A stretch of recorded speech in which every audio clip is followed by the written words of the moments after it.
కొద్ది రోజులుగా మనకి తిరుమలలో జరిగిన అపచారం మనకి బయటకు వచ్చింది. స్వామివారి ప్రసాదం గత శతాబ్దాలుగా, సరిగ్గా చెప్పాలంటే 300 సంవత్సరాల పై చిలుకు నుంచి స్వామివారి ప్రసాదాన్ని తిరుపతిలో కానీ దీన్ని 3 శతాబ్దాల పైనుంచి దీన్ని తీసుకొస్తూ వచ్చారు, స్వామివారికి నైవేద్యంగా ఇస్తూ వచ్చారు. ఇది మహాప్రసాదంగా భావిస్తాం దేశం అంతా.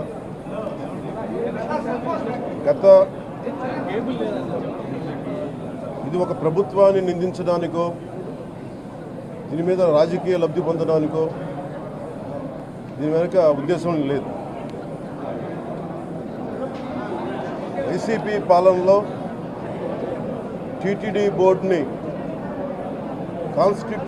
కాన్స్టిట్యూట్ చేసిన విధానం, ఏ గుడైనా సరే భక్తుల మనోభావాలు దెబ్బతినకుండా, ఆచార వ్యవహారాల్ని నిర్వీర్యం చేయకుండా, అపరాధం వాటిల్లకుండా ముందుకు తీసుకెళ్లాల్సిన అవసరం ఉంది.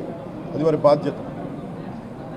సో టీటీడీ బోర్డుని కాన్స్టిట్యూట్ చేసిన వైసీపీ ప్రభుత్వం 2019 నుంచి సంస్కరణల పేరుతోటి, అంతకుముందు చాలా తప్పులు జరిగినాయనే వాటితోటి చాలా మార్పులు చేర్పులు పట్టుకొచ్చారు.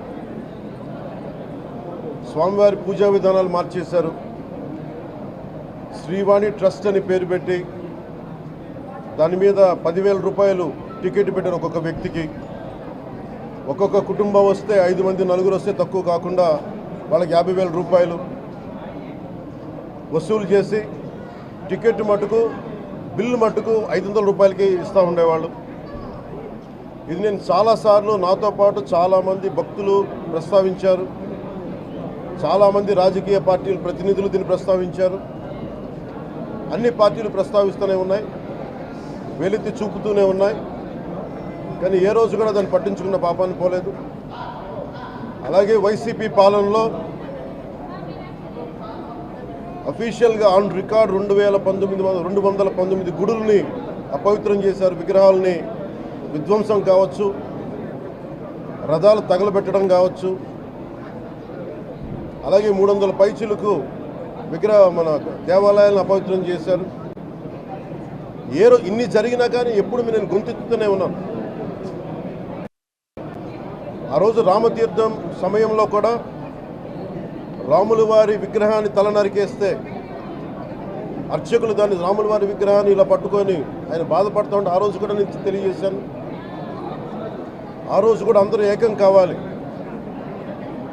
ఎవరి మతమైనా కావచ్చు, ఎవరి ప్రార్థనా మందిరాలు కావచ్చు, దేవాలయం కావచ్చు, మస్జిద్ కావచ్చు, చర్చి కావచ్చు, కానీ వారి మనోభావాలకి దెబ్బతినేలాగా దాడులు జరిగితే బయటికి రావాలి అని అందరూ నేను కోరుకుంటే, ఆ రోజున చిలకలూరుపేట నుంచి ఉండే ముస్లిం సమాజం సోదరులు కూడా బయటకు వచ్చి ఆ రోజున మద్దతు తెలియజేశారు. ఇది ధర్మానికి సంబంధించిన వాళ్ళని ఒక పిలుపునిస్తూ ఆ రోజు కూడా వచ్చారు. మీరు కావాలంటే అది ఒకసారి మీరు ట్విట్టర్ టైం లైన్లో ఉంటుంది, అది కూడా మీరు చూసుకోవచ్చు. కానీ ఈ రోజున మేము ముందు నుంచి తెలియజేస్తూనే ఉన్నాం, చాలా అవకతవకలు జరుగుతూ ఉన్నాయి, ప్రసాదాలు కల్తీ జరుగుతూ ఉన్నాయి, సరిగ్గా లేవు, ప్రసాదం నాణ్యత పోయింది, డబ్బులు కలెక్ట్ చేస్తున్నారు, రిసిప్ట్లు ఇవ్వట్లేదు, అసలు టీటీడీ మీద కూడా వైట్ పేపర్ రావాల్సిన అవసరం ఉంది. ఇవన్నీ కూడా మేము చాలాసార్లు అనుకుంటా ఉన్నాం. కానీ ఈ స్థాయిలో కల్తీ జరుగుద్దని, కల్తీ ఉంటుంది, ఫుడ్ అడల్ట్రేషన్ ఉంటుంది, చేసే తిండిలో కల్తీ ఉంటుంది, అన్ని దేవాలయాల్లో కూడా ప్రమాణాలు పాటిస్తున్నారా లేదా అన్న చర్చ బయటకు వచ్చింది ఈరోజు. ముఖ్యంగా తిరుపతి లడ్డుకు ప్రసాదాన్ని, మహాప్రసాదం, శ్రీవారి మహాప్రసాదానికి సంబంధించి ఇది మీకు ప్రత్యేకించి నేను చదివి వినిపిస్తాను. మీకు ఈ రిపోర్ట్ ప్రత్యేకించి Centre for Analysis and Learning in Livestock and Food of the National Dairy Development Board వారికి శాంపుల్స్ పంపిస్తే ఇది స్టాండర్డ్ వాల్యూ లిమిట్స్ ఎలా ఉండాలి అని వాళ్ళు చెప్పారు. ఏం చెప్పారంటే pure milk fat shall have a reading between 95.68 to 104.32, but all the ghee samples had values around 20, which means the ghee is highly adulterated. దాని సబ్సిక్వెంట్ టేబుల్లో సహజంగా నెయ్యిలో కల్తీ వ్యాపారులు కల్తీ చేసేది ప్లాంట్ బేస్డ్ కల్తీ జరుగుతూ ఉంటుంది. అదే తప్పు. అలాంటిది దీంట్లో ప్రత్యేకించి తెలియజేసింది సోయాబీన్ ఉంది, sunflower, olive oil, rapeseed, linseed, wheat germ, maize germ, cottonseed, coconut, palm ఆయిల్తో పాటు fish oil, beef tallow, lard. Fish oil మీకు తెలిసిందే, చేప నుంచి ఎక్స్ట్రాక్ట్ చేసిన నూనె, పందికి సంబంధించిన కొవ్వుని, ఇవి ఎక్కువ ఉన్నాయి. ఈ దారుణం ఏంటంటే శతాబ్దాలుగా పోరాటం చేస్తున్నాం అయోధ్య రామ మందిరం కోసం. దానికి కూడా వీళ్ళు 1,00,000 లక్ష లడ్లు పిక్ ఫ్యాట్ తోటి కొన్ని శతాబ్దాలుగా అయోధ్య రామ మందిరం కావాలని చాలా ప్రతిష్టాత్మకంగా తీసుకుంటే దానికి కూడా తిరుపతి లడ్లు వెళ్ళి, టీటీడీ లడ్లు వెళ్ళి, ఇది దేశం అంతా దీన్ని కదిలిపోయింది. ఈ రోజున ఇలాంటి అపవిత్రం జరిగింది. దీని గురించి ప్రస్తావిస్తే రిపోర్ట్లు బయటకు వస్తాయి. వైసీపీ నాయకులకి కానీ వారి మద్దతుదారులు కానీ నేను మనస్ఫూర్తిగా మీకు తెలియజేస్తున్నా, రామతీర్థం గొడవప్పుడు 219 గుడుల్ని మీరు అపవిత్రం చేసినప్పుడు మీ పాలనలో ఒక సగటు హిందువుగా నేను గొంతెత్తి పోరాటం చేయాలి అంటే రోడ్ల మీదకి ఆ రోజే వచ్చామని గుర్తుపెట్టుకోండి. ఆ రోజు కూడా రామతీర్థం రాముల వారి విగ్రహాన్ని మీరు, కానీ ఆ రోజు కూడా దాన్ని రాజకీయ పరంగా మేము తీసుకెళ్ళా. దోషులకి శిక్ష పడాలి. వీళ్ళెవరో కనుక్కోండి, ఈ రోజు వరకు మీరు పట్టించుకోవాలా. ఇది మేము చెప్తూనే ఇవ్వాలంటే ఈ ప్రస్తావన ఎందుకు తీసుకొస్తున్నానంటే సమాజంలో అస్థిరత లేదంటే డిస్హార్మనీ క్రియేట్ చేయడానికి మేము లేవు ఇక్కడ. కానీ తప్పు జరుగుతుంటే, దాడులు జరుగుతూ ఉంటే, అపవిత్రం చేసుకుంటూ వెళ్ళిపోతే చూస్తూ ఎవరు కూర్చోం. తప్పు, అది కూడా తప్పు అవుద్ది. ఫండమెంటల్ కాన్స్టిట్యూషనల్ ఫండమెంటల్ ఇది. ప్రతి వ్యక్తికి వారి ధర్మాన్ని ఆచరించే హక్కు ఉంది. ఎవరన్నా వచ్చి ఆ ధర్మాన్ని పాడు చేసే హక్కు ఎవరికి లేదు. ఫండమెంటల్ రైట్ ఇది. ఇలాంటి స్థాయిలో ఈ రిపోర్ట్ బయటకు వచ్చినప్పుడు ఏం చెప్పు ఉండాల్సింది గత ముఖ్యమంత్రి గారు? ఇది ప్రభుత్వం, మన కొత్త ప్రభుత్వంలోకి వచ్చాం. ఇది వెండెట్టా ప్రభుత్వం కాదు, ఇది పగా ప్రతీకారాల ప్రభుత్వం కాదు ఇది. కానీ తప్పు జరుగుతుంటే మటుకు చేతులు కట్టుకొని చూసే ప్రభుత్వం కూడా కాదు. అది మీకు చాలా పగడ్బందీగా తెలియజేస్తున్నాను విషయం. అలాంటిది నా మీద ఎన్నో మాట్లాడినా మేము ఎప్పుడు మాట్లాడలా.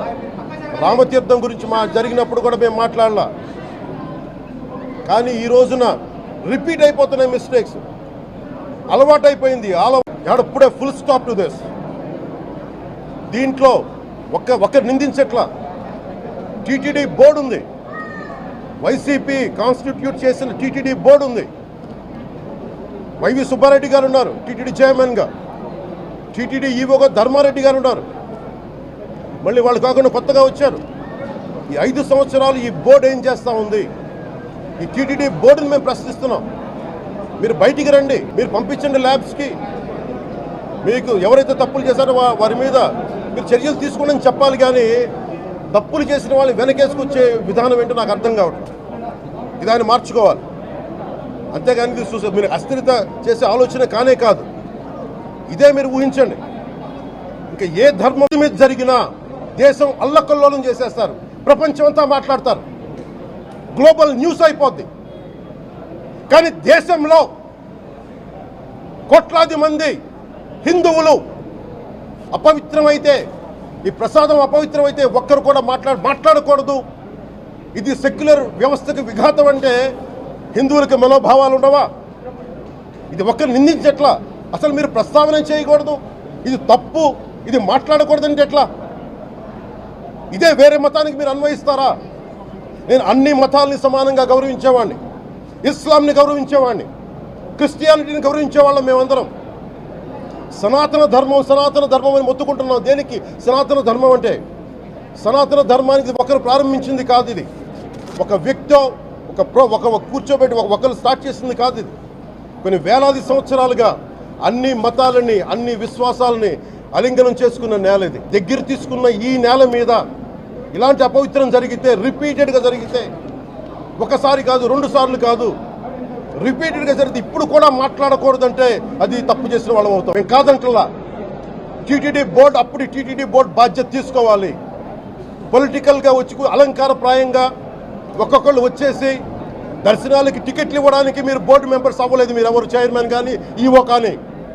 మీరు అక్కడ ధర్మాన్ని పరిరక్షించాలి. మీరు అక్కడ మీ ఇష్టాలకి మీరు కూర్చోబెట్టి మీ ఇష్టాలకి కాంట్రాక్ట్లు ఇచ్చుకోవడానికి మీరు టీటీడీ బోర్డుకి మీరు వెళ్ళలేదు. మీరందరూ, మీ అందరికీ బాధ్యత ఉంది. మీరు నిర్ణయించుకోవాలి. ఎవరికి కోపాలు రావు, ఎవరికి వేదన రాదు, ఎవరికి బాధలు రావుంటే కుదరదు. వస్తాయి బాధలు, వేదన ఉంది, మాట్లాడతాం. మర్చిపోకండి ఎవరు. గత ముఖ్యమంత్రి గారు కూడా నేను చేస్తా ఉన్నాను, జగన్మోహన్ రెడ్డి గారికి కూడా. ఇదే చర్చికి జరిగితే మీరు ఊరుకుంటారా? ఒక మసీదుకి జరిగితే ఊరుకుంటారా? ఒక తిరుమలకు జరిగినప్పుడు ఎందుకు వెనకేసుకొస్తారు? రాకండి. ఏ మతం మీద దాడి జరిగినా సంపూర్ణంగా నాతో సహా మేము ఖండిస్తాం, వస్తాం. ఇస్లాం మీద దాడి జరిగితే మేము మాట్లాడతాం, క్రిస్టియానిటీ మీద దాడి జరిగితే మేము మాట్లాడతాం, హిందూ ధర్మం మీద, సనాతన ధర్మం మీద దాడి జరిగితే కూడా నేను మాట్లాడతాను. ఇది మొదటిసారి కాదు, మేమందరం మాట్లాడతాం. ఇది ప్రాథమిక హక్కు. ఇది పరస్పర విశ్వాసాలను గౌరవించుకోవడం చాలా చాలా అవసరం. ఇది అందరికీ తెలియజేస్తున్నాను. ఇది దోషులకి కఠిన శిక్ష పడాలి. అలాగే ముఖ్యమంత్రి గారికి కూడా నేను తెలియజేసుకున్నాను, చంద్రబాబు నాయుడు గారికి కూడా క్యాబినెట్ మీటింగ్ జరగాలి, అసెంబ్లీలో చర్చ జరగాలి. అసలు టీటీడీ ట్రస్ట్లో ఎన్ని అవకతవకలు జరిగినాయి, దీని మీద కూలంకషంగా దీని మీద చర్చలు జరగాలి. అలాగే నిన్న అందరూ మీడియా పెద్దలు కూడా అడుగుతూ ఉన్నారు, అధిపతులు, పత్రికాధిపతులు కూడా అడుగుతూ ఉన్నారు, మీడియా వారు కూడా అడుగుతున్నారు, దీన్ని సిబిఐకి తీసుకెళ్లాలా లేదా అనేది. అది గౌరవ ముఖ్యమంత్రి గారు నిర్ణయం తీసుకోమని. మీరు ఏ నిర్ణయం తీసుకున్నా క్యాబినెట్ మీ వెనకాల ఉంటుంది, ఉంటారు. ఇది ఇక్కడతో ఆగాలని మనస్ఫూర్తిగా నేను కోరుకుంటున్నాను. అలాగే 40 సంవత్సరాలుగా కర్ణాటకలోని గీ కంపెనీకి ఇస్తూ ఉన్నారు. 15,000 కేజీలు అవసరం అవుతుంది నెయ్యి, మనకి స్వచ్ఛమైన నెయ్యి. అలాంటిది వీళ్ళు 1000 రూపాయలు కొన్నదాన్ని వీళ్ళు 360 రూపాయలకే వస్తుందని చెప్పి ఎవరో మిడిల్ మ్యాన్ వచ్చి చెప్పారు. ఆ మిడిల్ మ్యాన్ ఎవరు? మీరు 1,00,000 లడ్డూలు మీరు అయోధ్యగా పంపించినప్పుడు మాట్లాడింది ఎవరు? చెక్ చేశారా? క్వాలిటీ చెక్ చేశారా? కోట్లాది మంది భగవంతుణ్ణి విశ్వాసం ప్రకటించే ప్రతి ఒక్కరి ఈ రోజున బాధకు గురయ్యారు. నాకు నిజంగా ఇంకో వేదన కూడా ఉంది. ఇది ఇంకొకరు నిందించట్లా. తిరుమలలో ఉండే ఇంతమంది సేవ చేసుకునే వ్యక్తులు కానీ మీరందరూ హిందువులే కదా. మీరందరూ టీటీలో ఉండే వందలాది మంది ఎంప్లాయీలు, ఉద్యోగులు, వేలాది మంది ఉద్యోగులు, మీరందరూ ఏం చేస్తున్నారు? మీరు హిందువులు కాదా? మీరు స్వామివారికి అపవిత్రం జరుగుతూ ఉంటే మీరు కల్తీ నేచరు మీకు తెలిసి కూడా మీరు ఎందుకు కాముకున్నారు? భయపడ్డారా? వైసీపీ అంటే వైవి సుబ్బారెడ్డి గారంటే భయపడ్డారా? ధర్మారెడ్డి గారంటే భయపడ్డారా? ఏ స్వామి అయితే మీకు ఆశ్రయం ఇచ్చారో ఆ స్వామికి అపవిత్రం జరుగుతూ ఉంటే మీరందరూ కామ్గా కూర్చునే మీకు ఎలా వచ్చింది మీకు? ఇది నేను సాటి హిందువులను కూడా నేను ప్రశ్నిస్తున్నాను. దీంట్లో ఇది ముందుగా ప్రతి హిందువు గౌరవించాల్సింది. దీన్ని మీ మతాన్ని మీరు గౌరవించుకోండి ఫస్ట్. ప్రతి హిందువు నేర్చుకోవాలి. ఇది ప్రతి హిందువు ఆత్మపరిశీలన చేసుకోవాలి. మీరు బయటికి రావాలి. తప్పు జరుగుతూ ఉంటే కూర్చొని చేతులు కట్టుకొని మనకెందుకులే అంటే ఇలాగే ఉంటాయి. ఇది మారాలి. నేను కూడా దీంట్లో భాగమే కాబట్టి నిజంగా నాకు ఇన్ని సమస్యలు చెప్పారు ఇన్ని సంవత్సరాలుగా. వైసీపీ మీద పోరాటాలు చేస్తున్నారు. రోడ్లు బాగలేదంటే మాట్లాడాం, రైతుకి సమస్యలు వస్తే మాట్లాడాం, గుడులు అపవిత్రం చేస్తుంటే మాట్లాడాం. కానీ ఏ ఒక్కరు కూడా బలంగా కూర్చొని టీటీడీ ఉద్యోగులు ఎవరైనా సరే ఇలా జరుగుతుంది అని తెలిసి కూడా కామ్గున్నారంటే మీరు మహా అపరాధం చేశారు. ఆ మహా అపరాధానికి నేను కూడా నాకు సంబంధం లేకపోయినా ఈరోజు నేను ప్రాయశ్చిత దీక్ష మొదలుపెట్టాను. ఈరోజు 11 రోజులు స్వామివారికి నేను క్షమాపణలు కోరుకుంటూ దీక్ష తీసుకుంటున్నాను. ఇది మారాలి అని కోరుకుంటూ సెలవు తీసుకున్నాను. నమో వెంకటేశాయ.